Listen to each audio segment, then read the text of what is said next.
사도행전 13장 22절부터 24절까지 말씀을 함께 보시고 또 마태복음 1장 17절 말씀 한 군데를 더 보시겠습니다.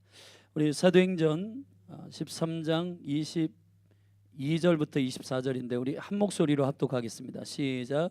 회하시고 다윗을 왕으로 세우시고 증거하여 가라사대 내가 이새의 아들 다윗을 만나니 내 마음에 합한 사람이라 내 뜻을 다 이루게 하리라 하시더니 하나님이 약속하신 대로 이 사람의 씨에서 이스라엘을 위하여 구주를 세우셨으니 곧 예수라. 그 오시는 앞에 요한이 먼저 회개의 세례를 이스라엘 모든 백성에게 전파하니라. 아멘. 우리 마태복음 1장 말씀을 함께 보시겠습니다. 마태복음 신약성경 마태복음 1장 17절 말씀을 함께 보시겠습니다.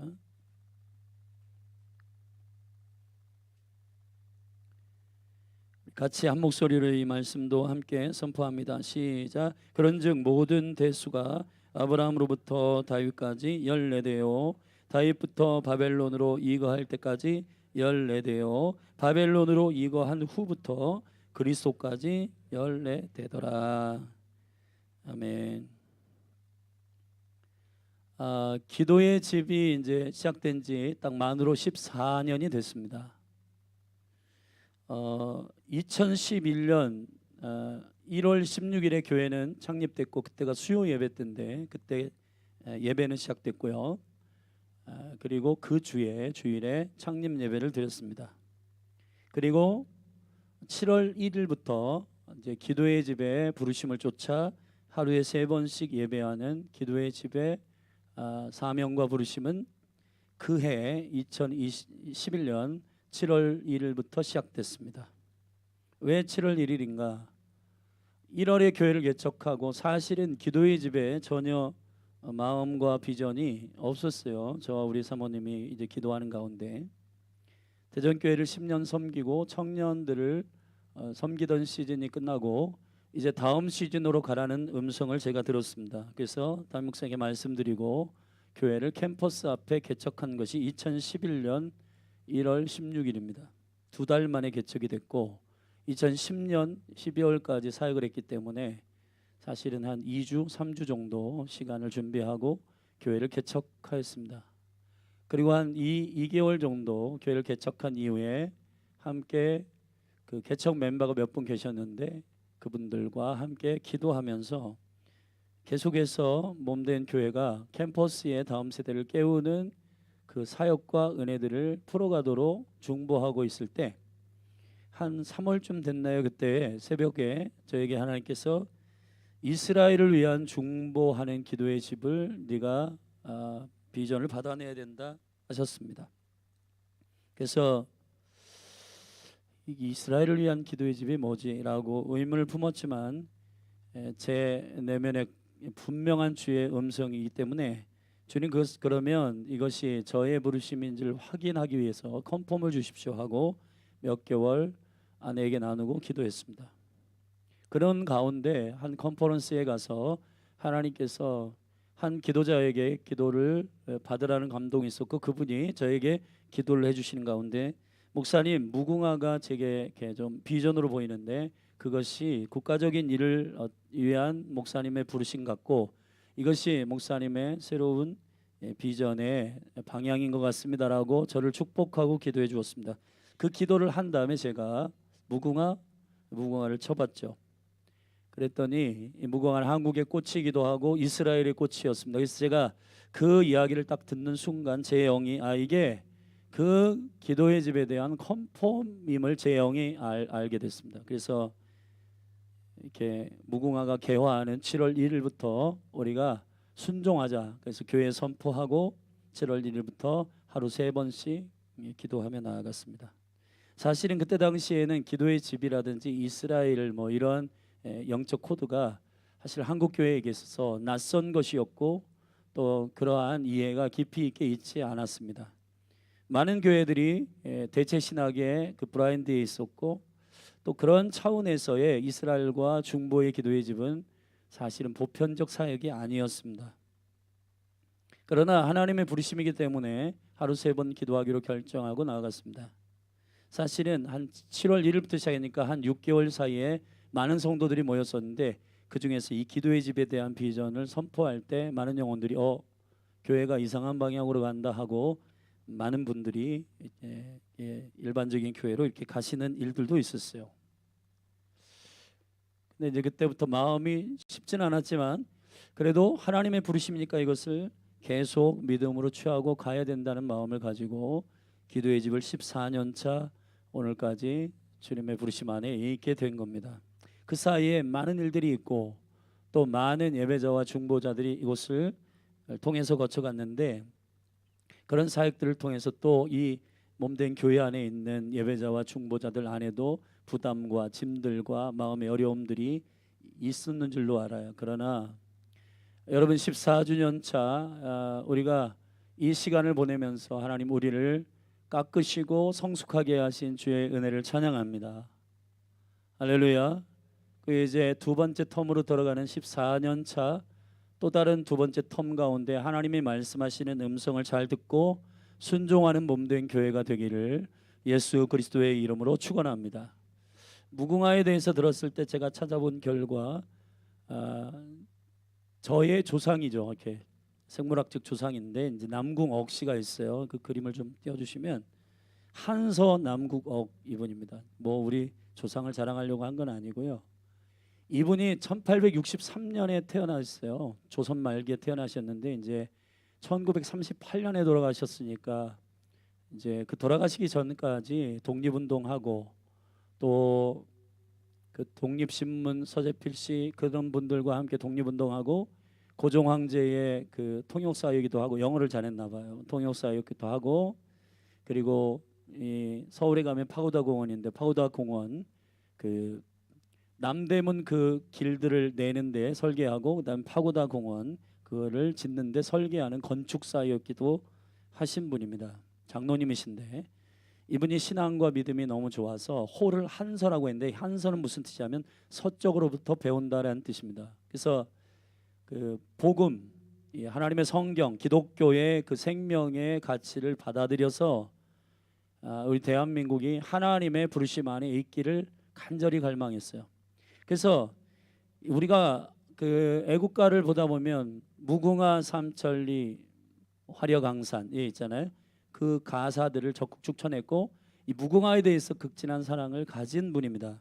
그래서 요즘 뭐 오징어 게임이다 이상한 방향으로 가는 그런 영화도 있지만 드라마도 있지만 그런 방향이 아니고 그거는 막 사람들 돈 따기 위해서 막 사람들 죽이고 하는 그런 게임으로 전락했잖아요. 근데 원래 무궁화 꽃이 피었습니다라고 하는 게임은 십자가를 두고 술래가 이제 할 때 움직이는 사람들 다 이제 잡아가지고 거기다가 잡아매는 거예요. 그러면 맨 마지막에 자유케 된 한 사람이 그것을 이렇게 자유케 해주고 도망가는 그런 게임이 무궁화 꽃이 피었습니다.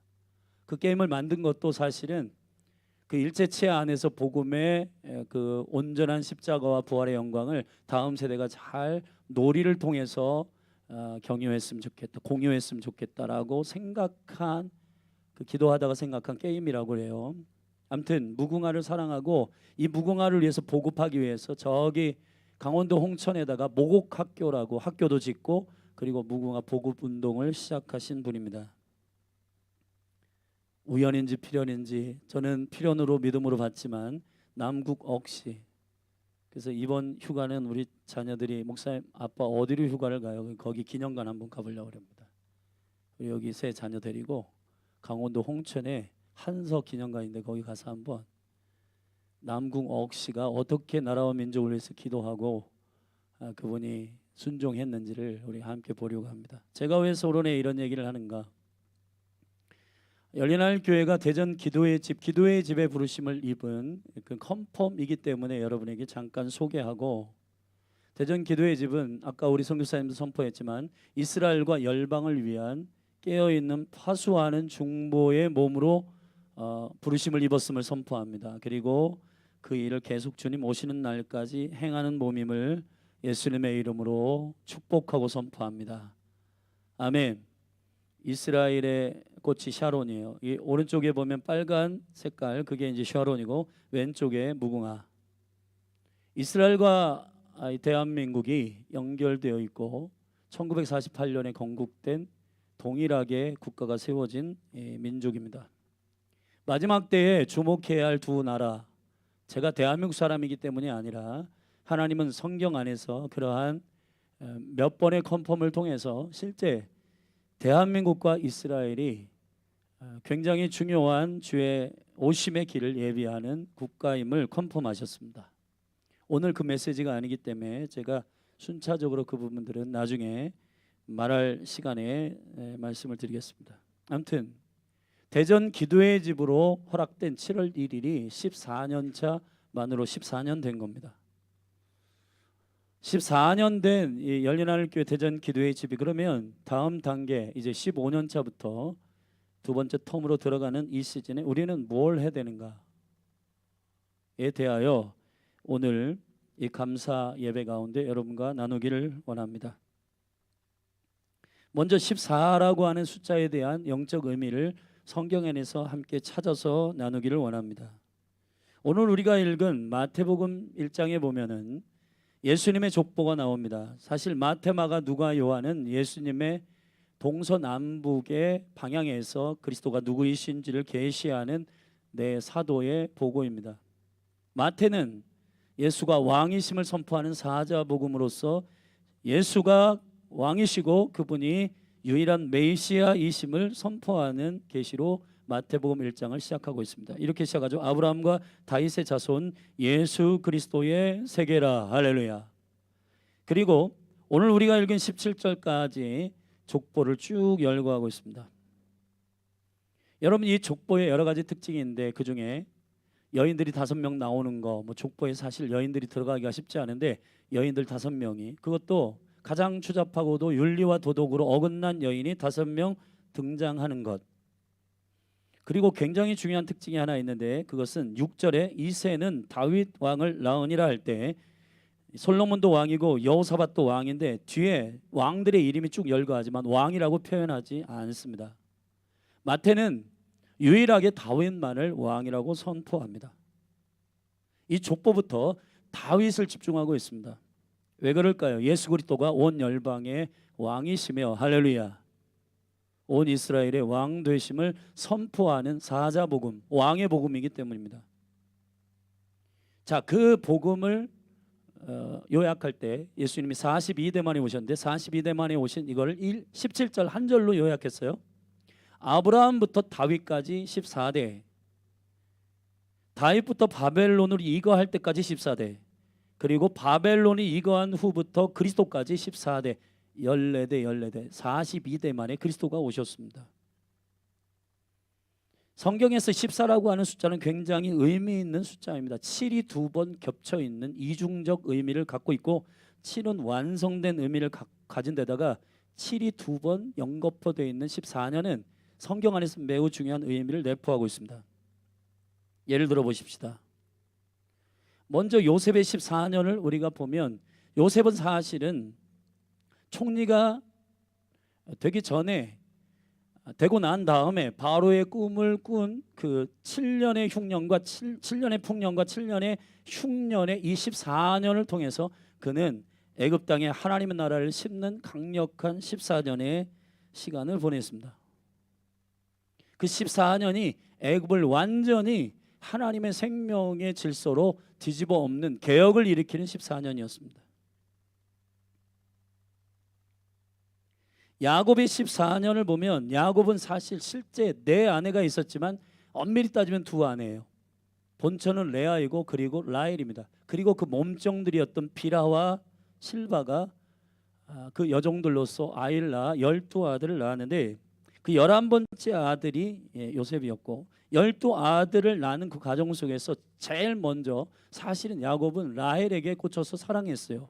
근데 그 언니부터 시집을 보내는 바람에 7년 동안 그 레아와 결혼해서 라반의 집에서 순종을 했고 그 나머지 또 라헬을 얻기 위해 7년을 수년 동안을 하루와 같이 기쁨과 즐거움으로 보냈다 했는데 창세기 29장에 그 14년의 예의가 나오고, 그리고 그의 유업을 위해 또 7년을 보내는, 야곱의 14년은 그 아내들을 취하는 굉장히 중요한 14년의 일로 되어 있습니다. 바울의 14년은 어떻게 되는가? 갈라디아서 2장 1절에 보면은 바울이 1차 선교 여행을 떠나고 돌아올 때에 사실은 예루살렘 교회에서 바울에 대한 좋지 않은 시선과 완전히 신뢰하지 못하는 마음들이 많았고, 그러나 바나바, 그를 격려하고 세우는 위로자 바나바와 그 제자 디도를 데리고 예루살렘에 올라갈 그때가 14년 차 되는 해이고, 고린도후서 12장에 보면은 바울이 그 육체의 가시가 있는 상태에서 이 육체의 가시를 고쳐달라고 주님께 3번 구하는 그 기도가 나오는데, 그 기도 이전에 자기가 14년 전에 내가 셋째 하늘에 갔다 왔다라고 얘기했습니다. 그 셋째 하늘을 본 그 이후로부터 14년 이후에 바울이 지금 이 육체의 가시를 위하여서 기도할 때 내 은혜가 내게 족하도다 하는 것을 잘 받아낼 수 있는 성숙한 하나님의 사도로 세워진 겁니다. 14년은 굉장히 중요한, 우리를 다루시는, 요셉도 야곱도 그리고 바울도 다루시는 굉장히 중요한 14년이라는 세월이 성경에서는 구체적으로 소개되고 있어요. 그 외에도 6월절은 14일이고, 사도행전 27장 27절에 보면 바울이 죄인으로 잡혀가지고 풍랑을 만나고 그 과정 속에서 그 풍랑이 멈추는 일들이 14일 그 밤에 그 구속의 일들이 시작되었다라고 사도행전 27장 27절에 선포하고 있습니다. 7은 약속의 완전수이고, 이것이 2배 되는데, 둘이라고 하는 것은 증인을 상징하는 것이고, 성경학자들의 깊이 있는 계시 안에서 이 둘의 더블은 결국은 하나님 그리스도의 신성, 하나님 그리스도의 인성을 증거하는 의미로서의 더블 포션. 그래서 7년과 7년이 합쳐진 14년은 완전히 그리스도를 깊이 깨닫고 아는 성숙한 시간의 그 텀이라는 거예요. 그 텀은 여러분 히브리어를 자세히 연구해 보면은 이 히브리어의 14라고 하는 숫자는 게마투리아라고 하는 히브리어의 알파벳을 숫자로 변경하는 그 체계가 있는데, 게마투리아의 수로 보면은 다윗이라고 하는 이름입니다. 그러니까 마태복음 1장에서 14, 14, 14 이렇게 텀으로 묶은 것은 다윗으로 묶은 거예요. 왜 그렇게 했어? 모든 세대를 묶는 주님의 그 시즌을 묶는 방식 자체가 다윗이란 이름으로 묶었는데, 다윗이란 이름의 뜻이 뭐냐 하면, 저를 따라합시다. 사랑을 입은 자, 하나님의 은총을 입은 자. 원래 다윗이라고 하는 이 히브리어의 원래의 그 어근은 끓다, 막 이렇게 물이 막 파파파파파 끓는, 열정이 막 심령 가운데 끓는 그런 것 같은 의미입니다. 여러분, 바울이 사도행전 13장에서 선교사, 최초의 선교사로 안디옥 교회에서 이제 파송하여 선교의 여정을 떠날 때에 말이에요, 바나바와 함께 떠날 때 그때에 최초로 설교한 내용, 그 가운데 한 부분을 우리가 읽은 거예요. 바울이 말하는 다윗의 계시는 뭐냐? 다윗의 씨에서 완성하시고 이루시는 분이 오신다. 그분이 누구이시냐? 예수 그리스도시라는 겁니다. 할렐루야. 바울이 그것을 선포하는 거예요. 그게 우리가 읽은 사도행전 13장 22절부터 24절의 말씀입니다. 자, 그렇듯 14라고 하는 이 다윗의 계시의 그 바운더리, 이 텀으로 14, 14, 14. 마태복음 1장에서 다윗을 유일하게 왕으로 표현하고 있는 그 예수가 왕이시고 그분의 왕됨을 계시하는 실제 역사 가운데 있었던 다윗을 그 이름을 통하여 계시적 의미로 14, 14, 14를 의도적으로 묶고 있는 42대 만의 그리스도, 유일한 온 세계 열방의 왕이신 예수 그리스도를 선포하고 있는 마태복음 1장은 역사를 그렇게 묶겠다는 겁니다. 저는 열린하늘 교회 24주년 차 대전 기도의 집에 이 14주년 이 날에 저와 여러분이 이 영적인 의미를 믿음으로 받아내기를 예수님의 이름으로 축복합니다. 다윗이라고 하는 이 계시적 의미를 이해할 필요가 있고, 그리고 다윗을 통해서 그리스도가 오시는데 그 예수 그분의 이름 안에 모든 것을 이루시는 영광이 있다. 그를 통해서 아버지의 모든 뜻, 하나님의 모든 뜻을 이루시겠다고 하는 주님의 정확한 생명의 관역이 마태복음 1장과 사도행전 13장에 우리가 읽은 이 말씀에 들어 있습니다. 그래서 저는 이제 24년 동안 이 열린 하늘 교회와 대전 기도의 집을 하나님의 은총을 입은 자로서의 생명의 열정을 통하여 여러분의 삶 가운데, 또 이 기도의 집과 함께 오신 여러분의 여정 가운데 상처도 있고 힘듦도 있고 여러 가지 아픔도 있고 트라우마도 있고 있는데, 그 모든 것이 예수님의 이름으로 회복되기를 바랍니다. 그리고 그 다루심과 그 과정을 통해서 우리를 주님께서 당신의 시즌으로 인도하시는 그 은총과 영광을 믿음으로 누리시는 여러분이 되기를 예수님의 이름으로 축복합니다. 축복합니다. 자, 이제 14년 동안 우리가 주님 앞에 다 완전하다고 할 수 없어요. 그러나 다뤄지고 주님께서 알려주신 주님의 뜻을 붙들고 또 14년을 달려가게 되기를 예수님의 이름으로 축복합니다. 그럼 오늘부터 이제 두 번째 텀인 14년의 두 번째 텀이 시작되는데, 이 두 번째 텀의 의미는 무엇일까? 마태복음 1장 17절에 보면 세 텀으로 나눠져 있는 이 그리스도를 상징하는 42번의 그 텀을 세 개로 나누는 첫 번째 텀은 아브라함부터 다윗 때까지예요. 사실 아브라함부터 다윗 때까지는 시간으로 치면 한 약 1000년 정도 지난 겁니다. 아브라함에게 이스라엘의 언약을 주시고 그 이스라엘의 언약을 계속해서 모든 믿음의 사람들을 통해서 이것이 내 뜻이다, 이것이 그 뜻을 정확하게 하는 시즌이 아브라함부터 다윗 때까지입니다. 여러분, 대전 기도의 집에 사실은 우리가 때로는 우리에게 맡겨주신 진짜 아버지의 뜻이 뭐야 라고 하는 것을 계속 고민하는 14년을 보냈습니다. 이 이스라엘이 뭐야? 이스라엘의 언약이라는 게 뭐야? 아브라함의 언약이라는 게 뭐지? 다윗의 장막이라는 게 뭐지? 우리를 기도의 집으로 부르셨는데 이 기도의 집이 뭐지? 그 정확한 의미와 생명의 하늘의 가치를 분별하고 이해하는 첫 번째 텀을 보낸 거예요. 자, 이제 두 번째 텀은 다윗부터 바벨론에 이거하기까지입니다. 수많은 왕들이 거기 나올 겁니다.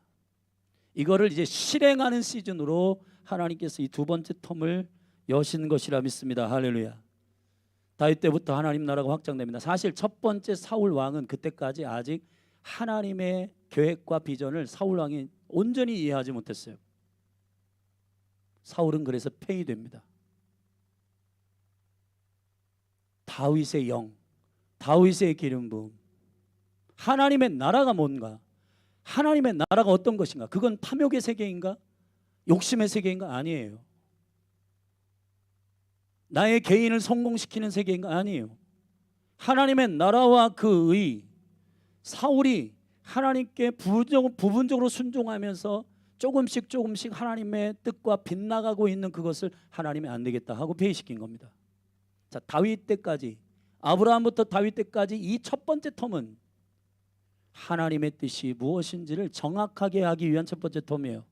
자, 두 번째 텀은 다윗부터 싸우고 정복하고 다스리고 용사로 일어나는 다윗의 시즌에, 할렐루야, 주님이 붙여주신 땅, 주님이 열어주신 유업, 주님이 허락하신 하나님의 나라, 믿음으로 취하는 시즌이 열리는 두 번째 텀입니다. 할렐루야. 물론 그것도 문제가 있었어요. 이스라엘 백성들이 확장이라는 이유로, 잘된다는 이유로 솔로몬의 아주 극단적 하이클래스를 찍었는데 막 주위에 있는 열방의 신들과 막 타협하고 그러면서 우상 숭배하고, 그냥 주님이 안 되겠다 하고 예루살렘 성전을 회파시키고 바벨론으로 잡혀가겠어요. 그 하나님의 비전을 잃어버리니까, 확장하는 과정 속에서, 부흥하는 과정 속에서 하나님의 비전을 잃어버리니까 안 되겠다 하고 성전을 회파시켜 바벨론으로 70년 동안 이제 넣었던 그 시즌까지는, 확장의 시즌에 대한민국 한국 교회도 비슷한 것 같아요.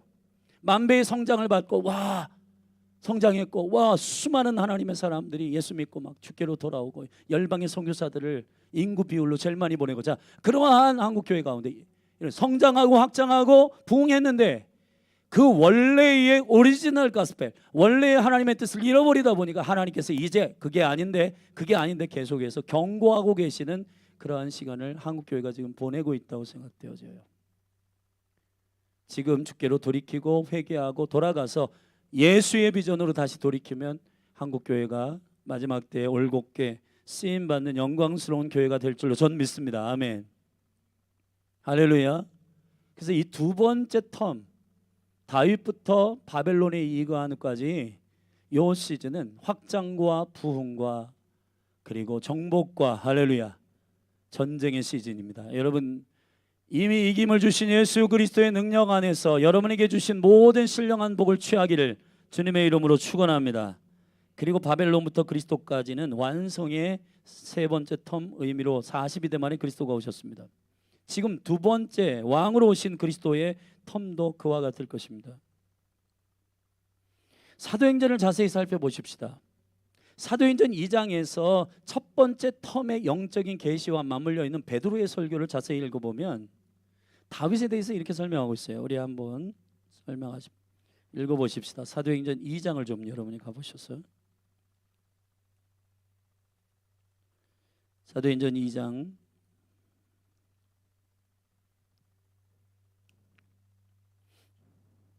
22절부터 제가 읽겠습니다.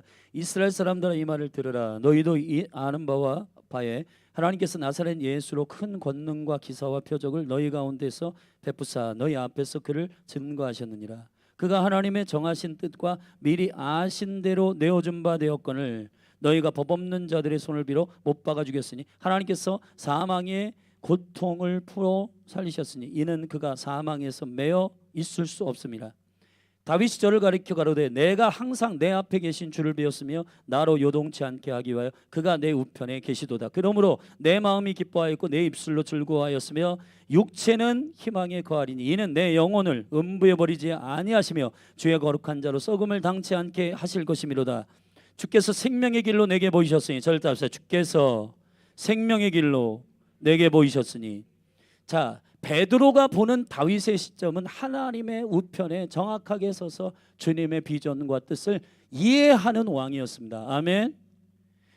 여러분, 사도행전에 교회의 첫 번째 텀은 베드로의 시즌이에요. 이 베드로의 시즌은 예루살렘 모여서 하나님의 말씀과 기도에 전무하고 아버지의 뜻이 어디 있는지를 확인하는 시즌.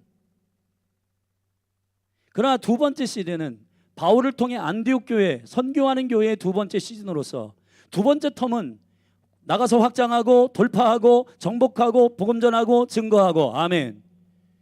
자, 바울을 통한 다윗은 어떠한 메시지로 선포하고 있는가? 우리가 읽은 사도행전 13장에 보면 사울을 패하시고 다윗을 세우셔서, 아멘, 주님의 나라를 확장하시고 이루시는 왕, 성취하시는 왕, 그 왕의 씨가 누구냐? 예수 그리스도이시다. 그분을 통해서 하나님의 뜻은 다 이루어지신다. 아멘. 그분이 예수 그리스도이십니다. 자, 바울이 보는 다윗의 영적인 계시의 코드는 뭐예요? 확장과 통치와 이루시는 하나님, 성취하시는 하나님, 정복하시는 하나님, 싸우셔서 이기시는 하나님. 아멘. 자, 세 번째 텀은 사실은 사도행전에 숨어있는, 제가 순교하는 교회에 끝까지 살아서 순교한 사도가 있었어요. 요한입니다. 그 요한이 에베소 도시를 중심으로 순교하는 공동체, 신부의 공동체를 만들었는데 왜 하나님은 요한을 죽이지 않으셨는가? 왜 하나님은 순교를 허락하지 않으셨는가?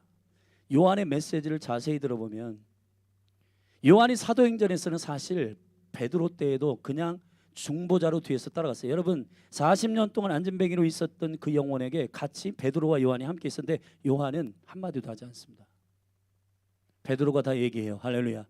베드로는 계속 중보하고 기도하고, 자, 계시적 사도이기 때문에 그렇게 하다가 요한 1서, 2서, 3서, 요한계시록에서 다윗에 대해서 얘기합니다.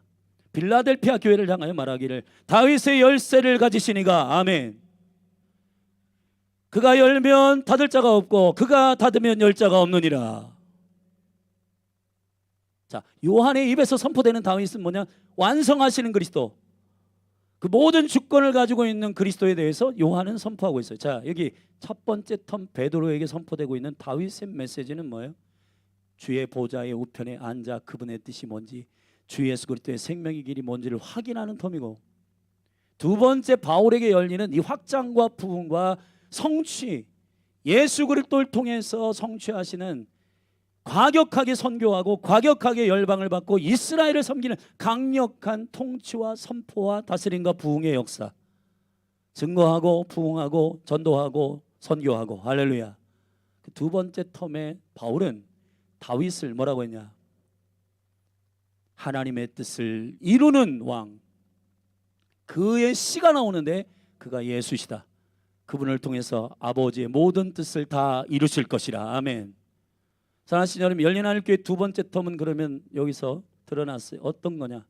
나가서 증거하고 선포하고, 여러분 학교, 직장, 가정에서 여러분 안에 있는 내주하시는 그리스도의 영, 증거하시는 영, 성령님의 능력으로 여러분이 증거하고 선교하고 확장하고 싸우고 영적 전쟁에 승리하고 취하는 시즌임을 선포합니다.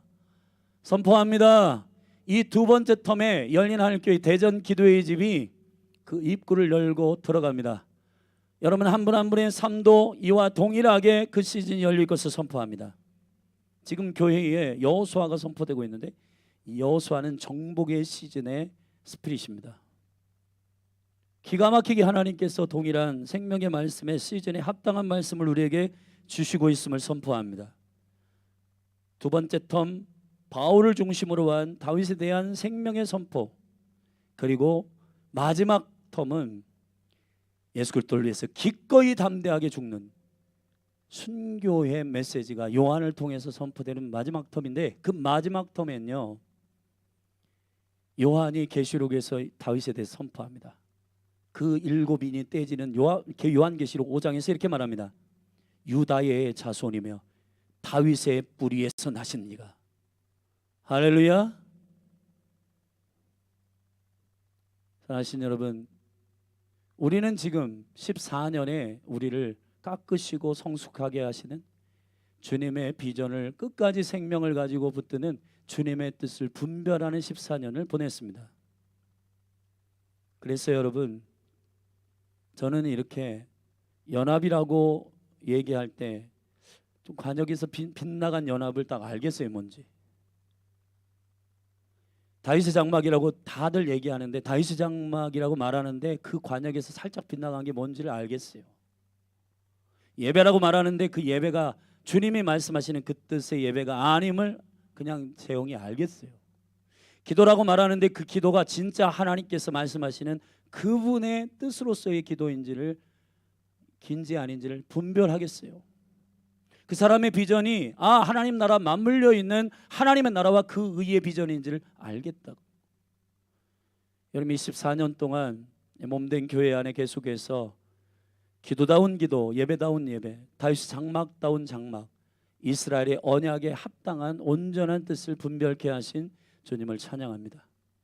이제 아는 곳으로 그치지 말고 두 번째 텀에 발바닥으로 밟는, 할렐루야, 그런 영광스러운 두 번째 텀의 시즌이 열리기를 예수 그리스도의 이름으로 축복합니다. 믿음으로 선포합니다.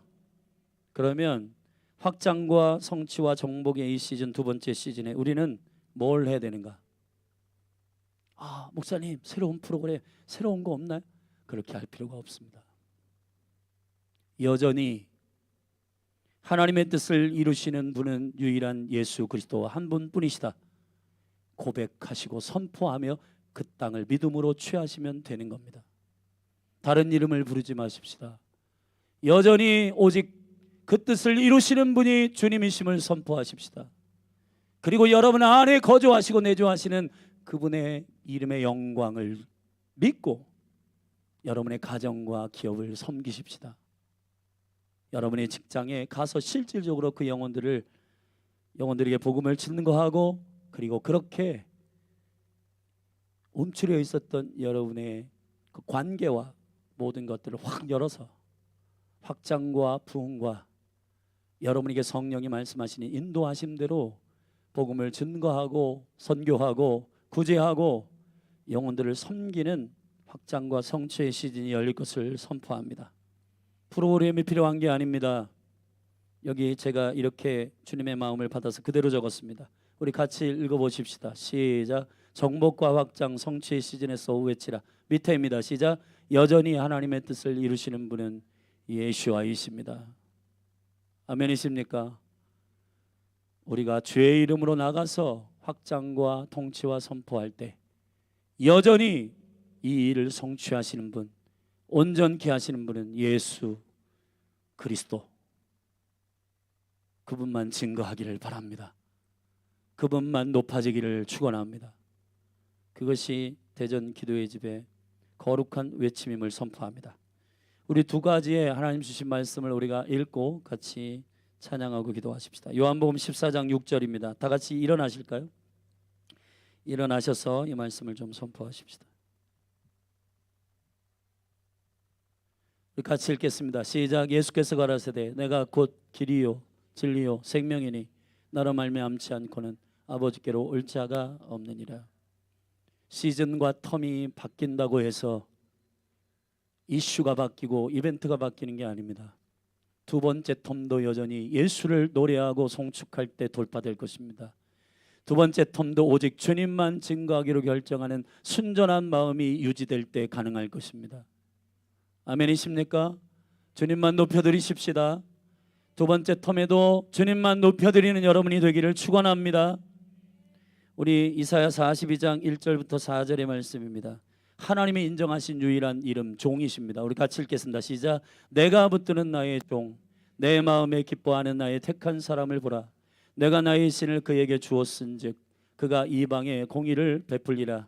그는 외치지 아니하며 목소리를 높이지 아니하며 그 소리로 거리에 들리게 아니하며 상한 강대를 꺾지 아니하며 꺼져가는 등불을 끄지 아니하고 진리로 공의를 베풀 것이며 그는 쇠하지 아니하며 낙담하지 아니하고 세상에 공의를 세우기에 이르리니 섬들이 그 교훈을 앙망하리라. 할렐루야. 시즌이 바뀌었다고 경배받는 대상이 바뀌고 우리의 비전이 바뀌는 게 아닙니다. 오직 우리의 비전은 예수 그리스도이십니다. 예배팀 나오십시오. 우리 함께 예배하십시다. 대구에 있는 이기루 목사님이 지은